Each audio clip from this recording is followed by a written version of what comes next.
Boy, kahit na-expired ang matres ko, hindi kita papatulan. So magpakis, no?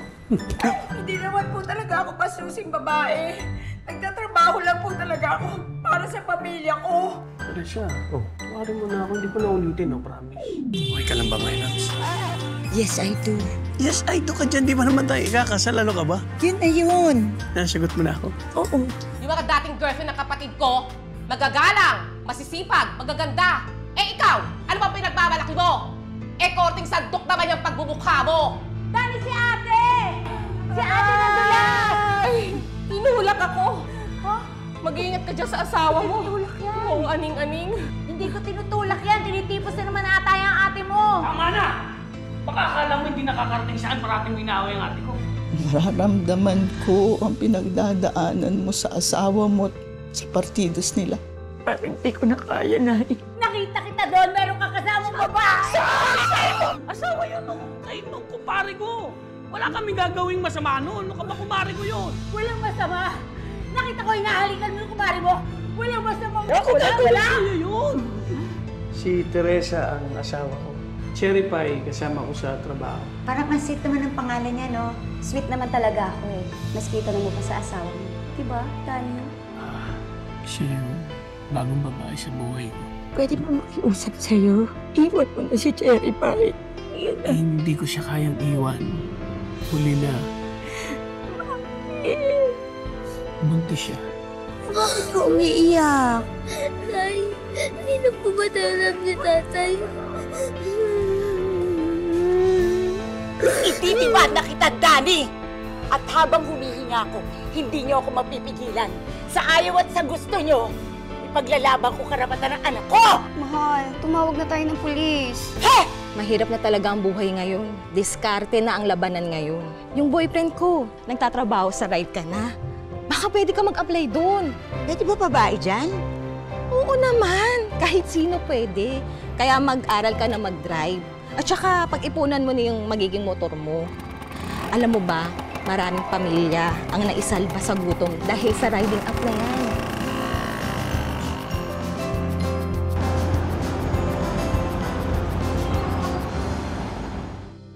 Ating nasubaybayan ang unang bahagi ng makulay na kwento ni Teresa. Kung paano siya umibig at nabigo sa piling ng kanyang asawa. At kung paano siya umabot sa desisyon na pasukin ang peligrosong trabaho ng pagiging isang rider.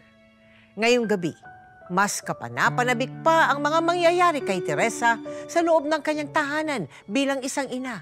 At lalong-lalo na sa mga peligrong daan bilang isa namang matapang na rider.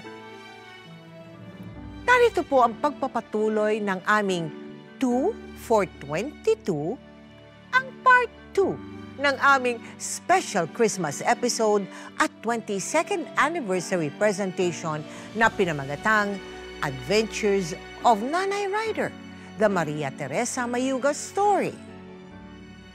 So ilang taong ka, Tere, nung nagdesisyon ka na maging rider ka na lang? 48? 48 years old ka nun. May edad ka na rin pala. Opo. So, ibig sabihin, talagang buong-buo na rin ang pag-iisip mo no, no? Alam mo naman na yung rider, napakadelikado niyan, napakapeligroso niyan, di ba? Ang mga kalsada, malubak, maano, di ba? Opo, hindi ko po yung inisip eh. Hindi mo inisip? Ang inisip ko po, kumita ng pera pang-suporta sa pamilya ko po eh. Oo. Yun po, matustusan ko po yung lahat ng mga pangangailangan namin. Yung gamot ni nanay, pagkain namin pang araw-araw, baon ni Lito. Tapos yung mga pangangailangan ko rin po. Nakakaloka! Nakakaloka. Mas nakakaloka ay nakikita namin sa'yo, pero carry lang. Alam mo, Nay. Pahinga na nga kayo doon. Wala pa kayong tulog. Ano ba? Kaya kayo muntik-muntik na madisgrasya eh. Sige na. Hayaan mo na, Ako na pong bahala dito. Mag-beauty rest na kayo. Sandali lang, kailangan ko to. Kasi, alam mo na, para marami tayong benta na kakanin. Kasi hulugan na naman ng motor ko. Eh, parang isang buwan na lang, baka pumalya yun. Wala, hilahin na lang yung motor ko. Sige na. La? Nay? Ay! Nay? Sino Nay? Nay! La! Nay! Nay! La! Dito! Kumuha ka ng tulong sa kapitbahay! Bilisan mo! Nay! Nakapagbayad na po ba kayo sa cashier? Private hospital kasi po ito, kaya kailangan ng bayaran dapat bayaran.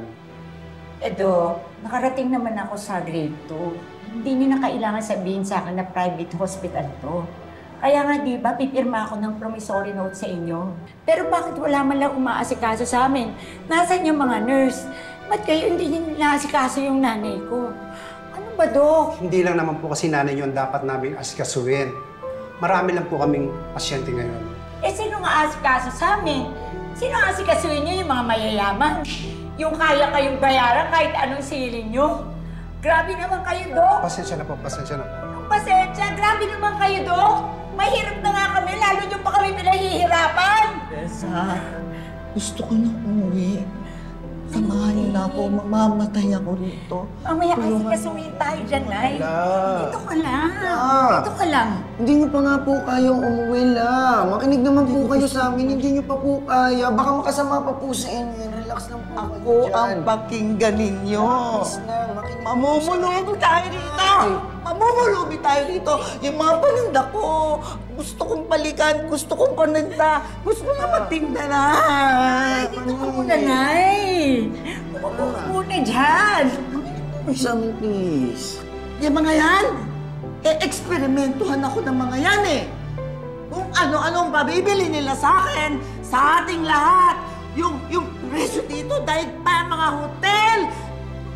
Wala tayong kapera-pera. Nay! Malis na tayo dito. Nay, Malis na tayo dito! Kailangan mo matingnan, Nay. Kailangan mo matingnan. Sino? Yung mga doktor. Kailan ako titingnan? 3 oras na tayong naghihintay dito. Walang tumitingin sa akin. Gusto ko nang umuwi. Gusto ko nang yung mga paninda ko baka mapanis. Ilalakoin na yung mga yan. Nay, gusto mo bang mamatay? Gusto mo mamatay? Kailangan ka tingnan. Yung ba gusto mo? Mamatay? La naman eh. La! Umalma ka naman po muna. Nay! Gusto mo mamatay ka, Nay? Kaya ka nga nandito, ibar pa tingnan ka eh. Teresa, kung mamamatay ako, ayoko mamatay ng pabigat. Bata pa ako, patak na ang katawan ko sa pagluluto. Paglalako ng mga paninda. Tandaan mo, ayoko maging pahirap sa inyo. Alam ko yung hirap na kayo eh. Ayoko nang dagdagan ng ako. Ayoko nang dagdagan ng hirap. Umalis na tayo. La, Hindi na. Ayoko na. Ayoko na. Mula nang magkasakit ng rheumatic bone disease, high blood pressure at UTI, si Nanay Susan, halos patayin ni Teresa ang sarili sa pagtanggap ng mga booking para masigurong tuloy-tuloy ang pagpapagamot ng kanyang ina. Pero habang nagsisikap si Teresa, tila lalo pa siyang nalulubog sa walang katapusang mga problema. Hanggang sa...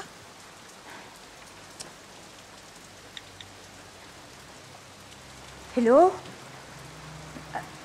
Madam! Oo, Madam, pasensya ka na. Kasi malilate lang ako kasi itong motor ko hindi umaandar. Tsaka ang lakas din ng ulan. Madam, pasensya ka na ha. Huwag ka namang magalit. Anong pasensya? Late ka na nga tapos gusto mo pa akong paghintayin. At ang malala pa, irarason mo sa akin na sira yung motor mo. Ayaw umandar. Hoy, ang kapal naman ng mukha mo. Ang lakas ng ulan. Asan ka na ba? Eh, Madam, in 20 minutes, pupunta na ako dyan kasi nga sira yung motor ko. Madam, huwag niyo naman i-cancel tong booking kasi kailangan ko ng pera kasi pumisakit yung nanay ko. Kailangan kong bumili ng gamot, Madam. Pasensya ka na. In 20 minutes, nandiyan na ako, Madam. Close pa tayo. Wala akong pakialam kahit namamatay pa ang nanay mo. Sinayang mo lang ang oras ko, buwisit.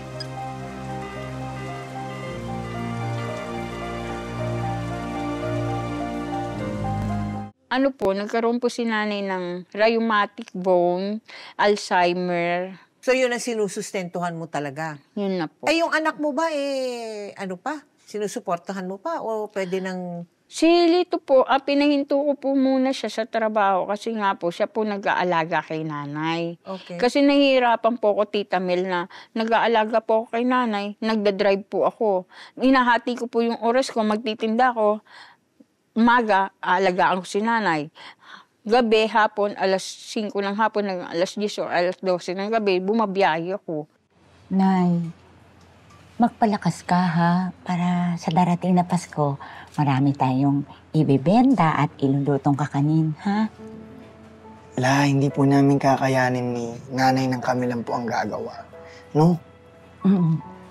Tama yun, Nay. Kasi yung palang recipe mo, at saka yung paano mo iluto, hindi talaga namin carry yun, Nay. Kasi sa bawat halukay ng ube, sa bawat timpla ng sapin-sapin, sa bawat sukat ng iyong mga iba-iba pang kakanin, Nay, ikaw lang talaga yung may alam nun. Kaya, Nay, sige na. Magpagaling ka na, ha? Mananalangin kami na sa Pasko, magiging magaling ka na. Hindi ko nga alam kung aabot pa ako ng Noche Buena. Ay, nagkakabingkong-bingkong na yung mga buto ko sa kamay. Tapos kung umihi ako, napakahapdi. Tapos dito sa bato ko, parang may nakadaga na isang elepante. Siguro, oras ko na ngayong taon na to. Ay, naku, Nay. Huwag mo namang sasabihin yan, Nay. Ano ka ba naman? Ay, naku, Nay. Ito, sasabihin ko sa iyo, kung ano yung sinasabi mo sa akin dati, na sabi mo, kakayanin mo yan. Ako naman ngayon na magsasabi sa iyo, Nay, kakayanin mo yan. At talagang kayang-kaya mo yan. Kasi malakas ka, babae ka, at puno ka ng pagmamahal, Nay. Kaya, adya-adya tayo, Nay. Adya-adya. Oh. Adya-adya. O, tinan mo, Nay. Tinan mo, hindi na bingkong yung kamay mo. Adya-adya. Adya-adya, harinawa. Adya-adya.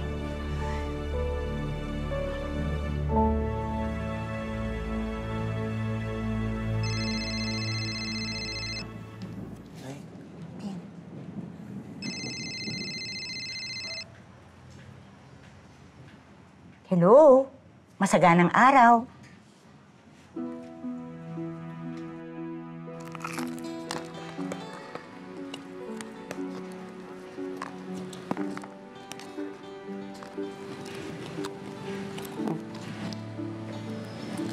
Pasensya ka na. Hanggang gutom na ako. Ang gabi pa ako hindi kumakain. Wala kasi akong trabaho ngayon. Maasa lang ako kay Sasay sa kay Ate Christy. Nako, yung kapatid mong masungit. Naman na, sige, kumain ka na lang ng kumain dyan. O kung kailangan mo ng trabaho, mayroong bakante dun sa amin. Hindi ko naman kasi kaya yung trabaho nyo eh. Sabi yung... Simula kasi nung...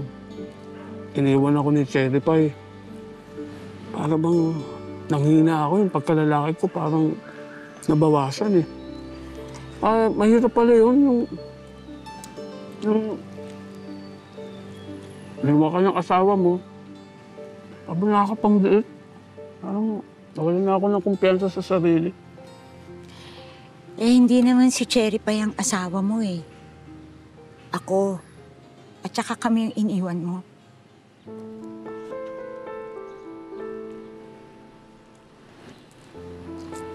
Sorry ah. Teka nga, Danny. Bakit ka ba nakipagkita sa akin? At saka anong sasabihin mo?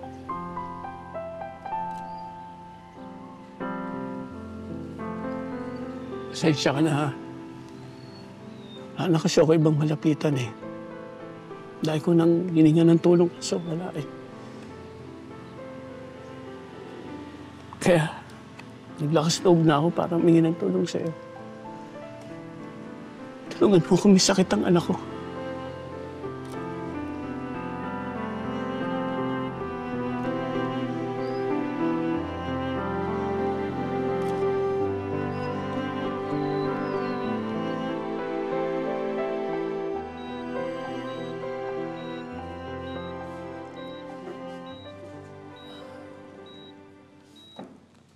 Junjun, anak.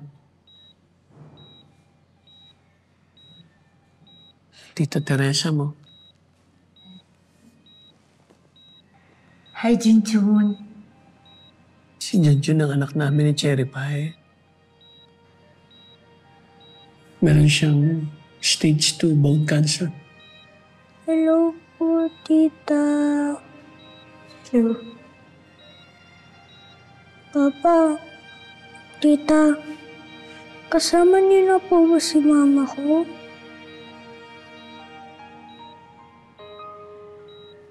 Ayaw na po talaga ni mama sa akin. Hindi, anak. Siguro po, bad po ako. Bad po siguro ako, kaya iniwan ako ni mama ko. Hindi ka bad. Hindi mo kasalanan. Huwag ka umiyak, ha? Huwag iyak. Tana. Huwag ka magsasalita na ganyan, anak. Hindi ka bata. Huwag ka magsasalita na ganyan. Hindi ka bad. Tana.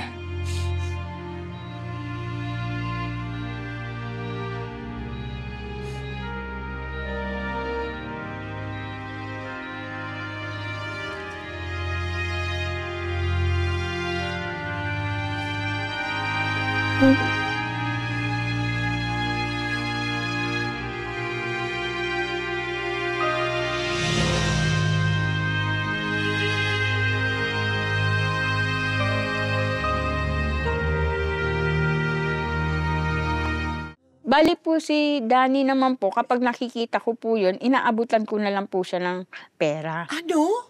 Opo, Ikaw ba nag-aabot ng pera dun sa ex-husband mo?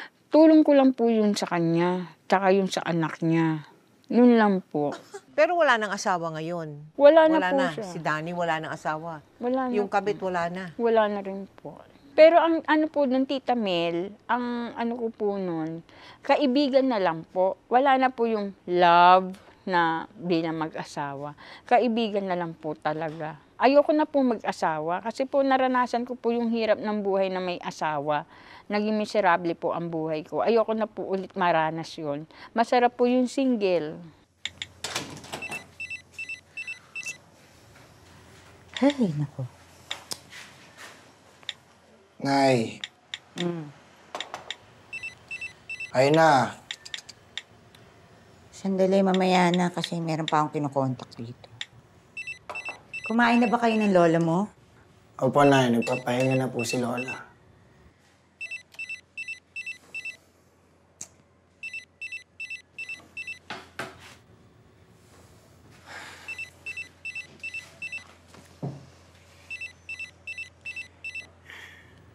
Nay. Bakit niyo pa po ba kinokontak yung dating babae ni tatay? Baka mamaya, masamain niya yung pagtulong niyo kay tatay saka sa anak niya, ha?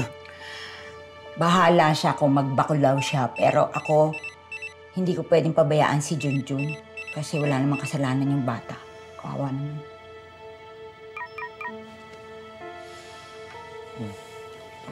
Cherry Pie!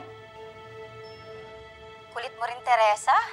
Send ka ng send ng message, tawag ka ng tawag. Baka isipin ng boyfriend ko dito sa Dubai na lalalaki ako.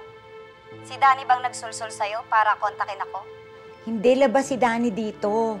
Talagang gusto kitang kausapin, nanay sa nanay. Cherry Pie, nasa bingit ng kamatayan yung anak mo. Maawa ka naman. Hindi mo ba siya namimiss? Hindi. Inire ko lang siya. Noong nawalan ako ng gana kay Danny bilang kabet niya, nawalan na rin ako ng gana bilang nanay. Sige na, sabihin mo na sa akin kung magkano kailangan niyo. Hindi naman usaping pera to eh. Huwag niyo na nga akong konsensyahin. Bato na ako. Ayoko na mga ganyang drama. Kaya walang umuunlad dyan sa Pinas eh. Magpapadala na lang ako ng ambag ko. 10,000 piso. Last na yan ah. At huwag niyo na akong gabalain pa dito. Naintindihan niyo? Masaya na ako dito. Cherry Pie, ano ka ba? Dalawin mo naman yung anak mo. Maawa ka naman sa anak mo. Hindi ako interesado.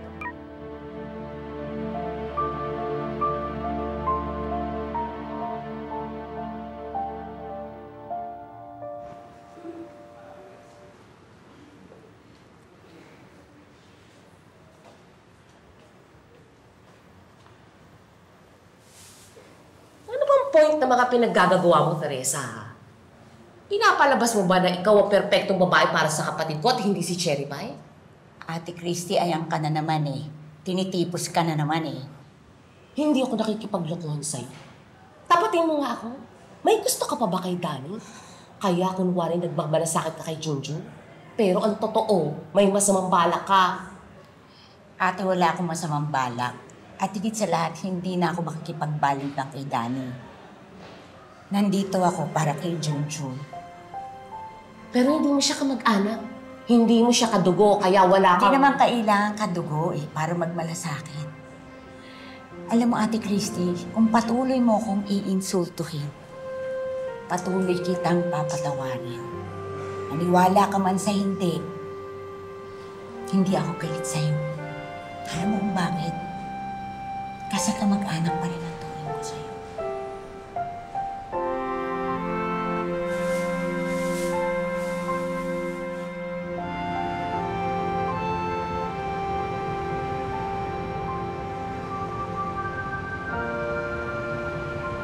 Bakit ikaw pa rin ang tumutulong dun sa anak na yon? Bali po kasi nung time na yon, ang anak ko po nagsabi sa akin na, Mama, tulungan mo naman yung kapatid ko. Kaya po, tinulungan ko po. Dinadalan ko sila ng pagkain, damit, yung bata.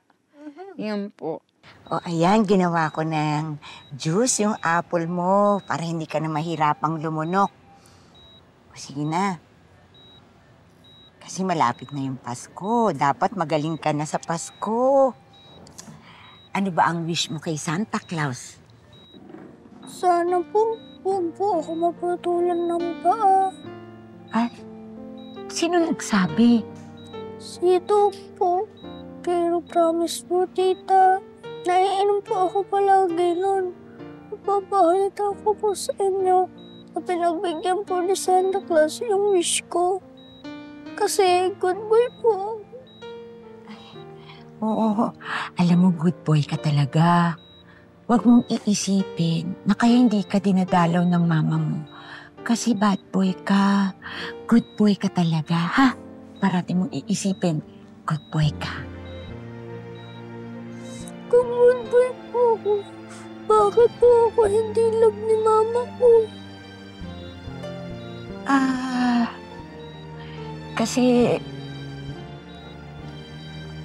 Kasi hindi, huwag mo sisihin yung sarili mo. Kasi isipin mo baka naman maraming pinagdadaanan sa buhay yung mama mo. Kaya ipagdasal lang natin siya, ha? Bakit po kaya ayaw sa akin ng mama ko? Galit po siya sa akin. Kasi may sakit po ako. Hindi. Bakit naman magagalit yung mama mo sa'yo kung may sakit ka? Eh, hindi mo naman kasalanan na magkasakit ka.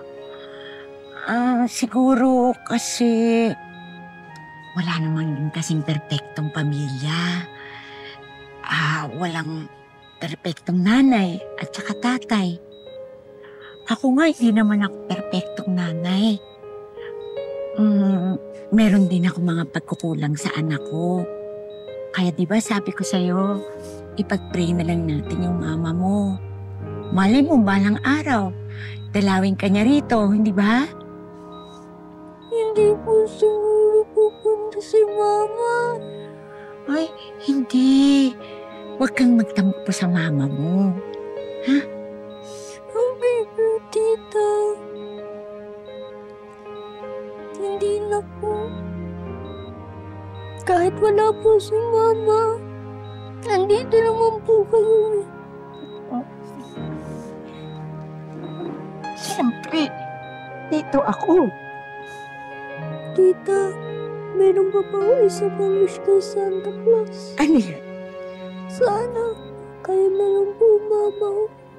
Wala nang ibang dahilan, kundi Habang nagpapagaling at nagpapalakas sina Junjun at Nanay Susan, mas lalo namang pinagbutihan ni Teresa ang kanyang trabaho. Nagbunga ito nang binigyan siya ng reward at pagkilala ng kanyang kumpanya bilang isang top rider. Naging maganda na rin sana ang takbo ng buhay ni Teresa. Pero muli na naman siyang pinadapa ng isang trahedya. Dito! Dito! Nay! Dito! Nasaan ba si nanay? Hindi! Hindi ko sila nakita. Nag-aagol yung mga tao eh! Bawal na sa loob! Bawal na po! Sasap po kayo!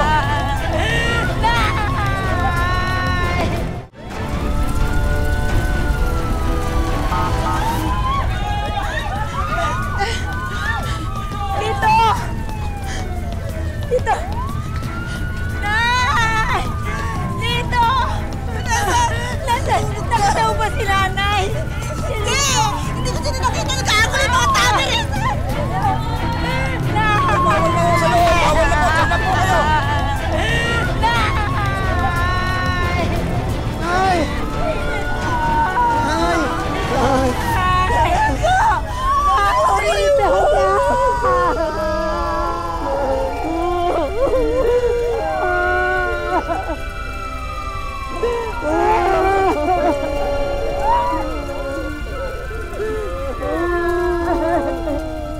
Napagawa ko po yung bahay namin up and down. Walang isang taon, nasunog na yung bahay namin.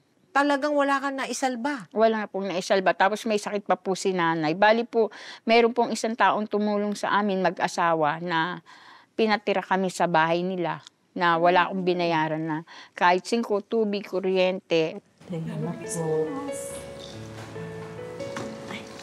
Naku, kahit gano'n ang nangyari, marami pa rin nagmamalasakit. Maraming salamat sa tulong niyo. Maliit na bagay. Tayo magkakapitbahay lang din ang nagtutulungan. Maraming salamat sa tulong niyo sa pamilya namin. Para pong sikap, ang dami pong ayudang damit, dalata para sa atin, tsaka pusina ng ano. Salamat po, Nay. Ano na? O, Nay, huwag ka na mag-emote. Bahay lang ang nawala sa atin. Ang mahalaga, magkakasama pa rin tayong tatlo. Ay, may isa pang mahalaga. Ano yun, Nay? Magaganda pa rin tayo. Diba? Siyempre naman, Nay. True. Oh! Ay, Nay, si Naku! Tay. Wow! Nakalabas ka na sa ospital! Opo. Kasi po, narinig po ni Papa Kad yung mga prayers niyo po, tita. Thank you po. Ay, Tay, ano po? Oo. Ang laki-laki mo na. Tsaka pogi-pogi mo kasi pogi mo, tatay. Cute ho, Tay. Okay. Kung ano man ang gusto mo, saka masaya, supportahan ka namin. Okay? Oh, naku, maraming salamat naman. Nadalaw niyo kami. Gusto ko sanang i-share sa inyo eh. Kasi binalita sa akin ng doktor na pabuti na ng pabuti. Pwede na outpatient si Junjun. Hindi na po puputulin yung paa ko, tita. Magandang pamasko yan. Tsaka meron na din po ako talent. Talaga? Pasampol-sampol na. Tahan, ha? Okay. Sige nga, paano ba yan? Okay. Go!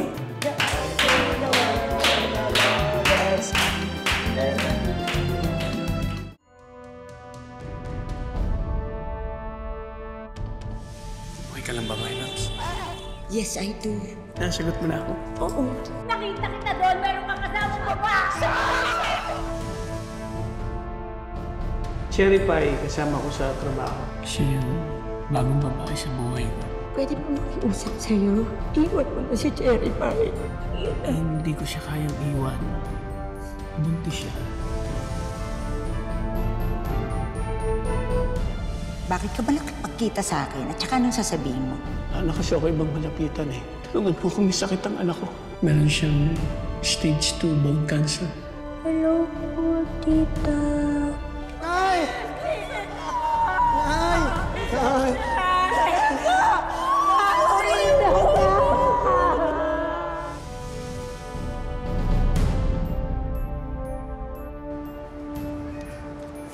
Ay, ayan.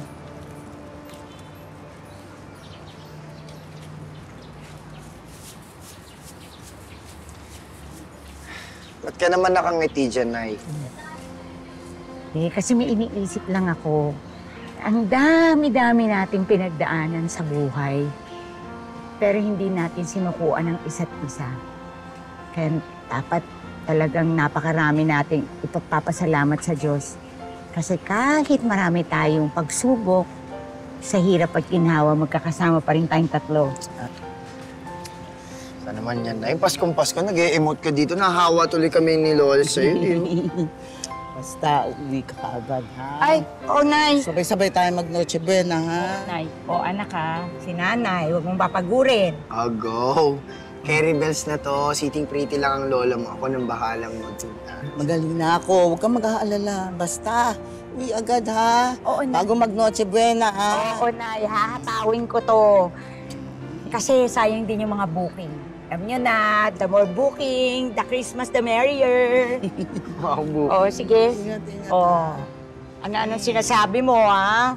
Si Nanay, ingatan mo, ha? Ka na. Bye-bye. Ba talaga yan? Oo, marunong ako. Ano ka ba? Nag-seminar? Oo, siyempre. Adya-adya. Adya-adya.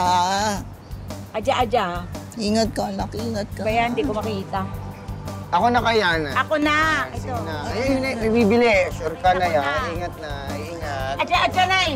Eto, mainit pa tayo. Balik ko pera mo pag di ka napasok. Gusto mo? Char. O, kaluluto lang. Ano? Ingat na! Bye-bye.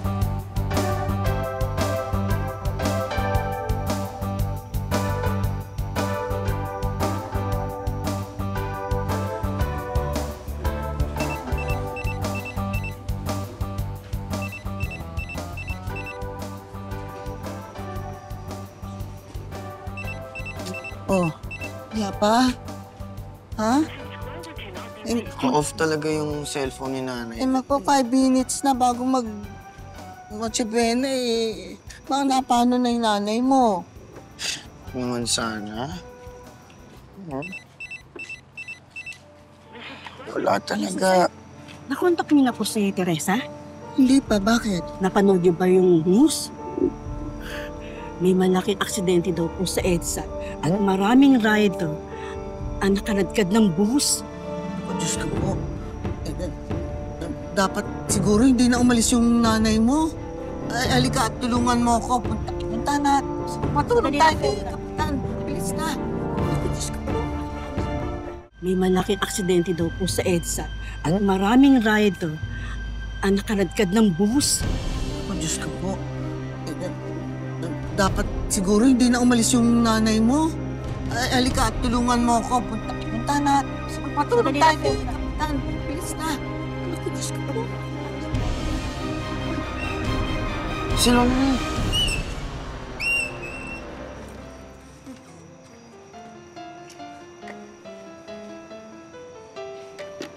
Anak mo, Diyos ko po, nakarating ka. Salamat. Masyado mo naman kaming pinag-alala, Nay. Hindi, kasi binili ko pa kayo ng regalo. Sandali, Uy! Nay, ito para sa'yo. Ay, salamat. Salamat para sa'yo. Merry Christmas. Thank you. Merry Christmas. Alam mo, ito talaga yung pinakamasaya kong Pasko kasi salamat sa Diyos at lahat ng pinagdaanan nating problema. Nandito pa rin tayong tatlo magkakasama. Siyempre na. Merry Christmas. Salamat, anak ko. Salamat po. It's Christmas time! Hi! Merry Christmas! Merry Christmas! Merry Christmas! Kukunin ko lang yung pagkain. Sige na. Dali lang. Excuse me. Nay, pagkakita lang ako ng regalo. Ano ka ba? Ito rin maganda para sa anak ko. Christmas. Ito. Oh, Merry Christmas, anak! Hindi mo kaya. Kukuha lang akong plato. Wala tayong spoon. Tsaka kutsara, tinidor na, tsaka plato. Ngayon na Pasko, Kapaskuhan, no? Nais natin siyempre maging positive naman tayo, no? Pasko naman eh, no? Ano ang Christmas wish mo? Una muna para sa sarili mo, Tere. Anong Christmas wish mo for yourself? Naghahanap ka pa ba ng forever? Pwede? Opo, naghanap din po ako ng forever na yun talagang mamahalin ako bilang ako, tanggap ako bilang ako at ang pamilya ko, mamahalin din po. Hindi lang ako, pati unang mamahalin niya, pamilya ko, yung mahal ko, bago ang sarili ko. Ganun po. Kapag minahal niya po yung pamilya ko, mahal ko na rin po siya. Sa televiewers natin, Tere, marami yan nanonood sa atin ngayon na dumadaan sa mahigpit, no, sa kanilang buhay. Ano ang maiiwan mong inspirasyon sa kanila? Base sa iyong karanasan. Ang payo ko lang po, kung kayo po nagkakaroon ng mga mabibigat na problema, mga pagsubok sa buhay, kailangan nyo pong paglabanan at manalig sa poong may kapal. At manatili tayong maging mabuting sa kapwa natin. At kung meron man tayong asawa na may anak yung kabit niya sa ibang babae, matutunan natin angkinin na anak din yung mga bata kasi wala silang mga kasalanan. Thank you sa iyo, Tere, ha? At sana nga lalong gumanda ang buhay ninyo ng iyong anak. Salamat po, Tita Mel. Okay. Sana po inyong naibigan ang aming espesyal na pamaskong handog at 22nd anniversary presentation. Ako po ang inyong lingkod, Mel Tiangco, na taus-pusong nagpapasalamat na kami ay inyong sinubaybayan sa buong taon ng 2024. I wish you and your families a very Merry Christmas and a prosperous and healthy New Year. At, gaya ni Teresa, sa pagsapit ng bagong taon, huwag na tayong magpakamartir sa pag-ibig, ha? Lakasan ang ating loob para sa ating pamilya at matuto sana tayong mag-move on at gumawa ng paraan para sa ating kinabukasan. Pakatandaan, walang ibang magbabangon sa atin sa problema at kahirapan, kundi ang ating sarili. Ngayon, bukas at magpakailanman. Magpakailanman.